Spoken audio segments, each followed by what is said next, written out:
Programme में एक बार फिर खुशामदीद। ये जो यूएई के हवाले से आपने देखा कि ईरान और अमेरिका के दरमियान जो जंग हुई उसके बाद आपने देखा कि रिपोर्ट्स भी आई कि लोग यूएई से वापस आ रहे हैं। इसका कोई वाकई असर पड़ा है या क्या सूरत हाल अब आप देख रहे हैं पाकिस्तान और यूएई के दरमियान?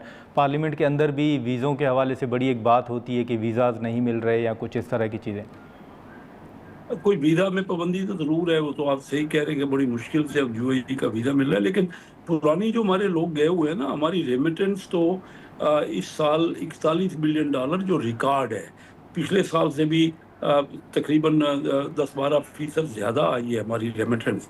तो रेमिटेंस तो एक रिकॉर्ड है, हमारी अच्छा। एक्सपोर्ट नहीं हो पाए, और वो अभी अभी तक इम्पैक्ट उसका ऐसा हमने नहीं देखा। नए लोग शायद कम जा रहे हों, उनके वीज़ा में पाबंदियां ज़रूर है, लेकिन हमारे काफ़ी इम्पॉर्टेंट पोजीशनों में हमारे वहाँ पे वर्कर्स भी हैं, मैनेजमेंट में भी हैं यूएई में। तो $41 जी। बिलियन की बहुत सिग्निफिकेंट इम्प्रूवमेंट है। पिछले 2-3 सालों में आप देखें ना, तो 40-50% हमारी रेमिटेंस बढ़ गई है, और ये मुतवातर बढ़ रही है।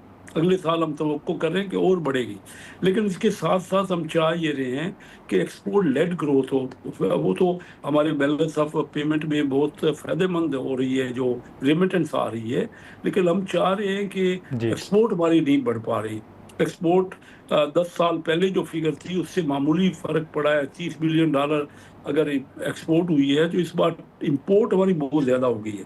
ये पहली बार है कि इंपोर्ट कोई 2.25 गुना हो गई है एक्सपोर्ट से। पहले ये कभी नहीं अच्छा। हुआ, ये पहला साल है। तो अभी हम सारी कोशिश हमारी हुकूमत की, प्राइम मिनिस्टर साहब की और हमारे अपने इन्वेस्टमेंट की, हम चाह रहे हैं कि इन्वेस्टमेंट हो भी अगर, तो ऐसी इन्वेस्टमेंट हो जिसमें टेक्नोलॉजी की ट्रांसफर हो, और जो एक्सपोर्ट लेड ग्रोथ हो, यानी एक्सपोर्ट के लिए ज़्यादा फैसिलिटेट करे वो इन्वेस्टमेंट, ना कि वो कंजम्पशन बढ़ाए। तो इसकी तरफ अब पूरी ऑल आउट एफर्ट हो रही है।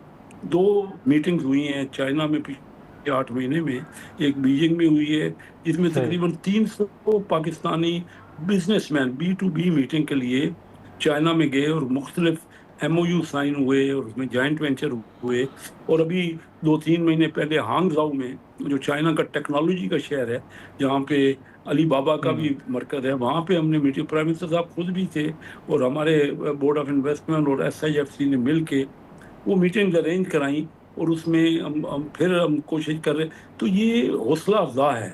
लेकिन मैं आपको ये बताऊं कि अभी मुश्किल यही हो रही है कि लॉ एंड ऑर्डर सूरत हाल को हमने और इम्प्रूव करना है, हमने अपनी रेगुलेशंस को और बढ़ाना है। हमें जो पावर के रेट हैं बिजली, अभी मैं रिसेंटली गया हुआ था कोरंगी ट्रेड एसोसिएशन में, उनका वो उन्होंने मुझे बताया कोरंगी जी। का एरिया जो कराची में है। तो मैं क्योंकि उनसे बड़ा पुराना वाकिफ हूँ, मैं बिजनेस में ही रहा हूँ, कराची चैम्बर ऑफ कॉमर्स में 39 साल पहले मैं प्रेसिडेंट था। मैं सबसे फेमिलियर हूँ, और उनके बाद जी। जाके मैंने उनसे मैं इनपुट लेता रहता हूँ।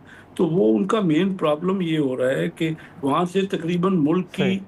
9% यानी 11वां हिस्सा टोटल मुल्क का, वो ठीक है। एक एरिया से, कोरंगी से एक्सपोर्ट होती है।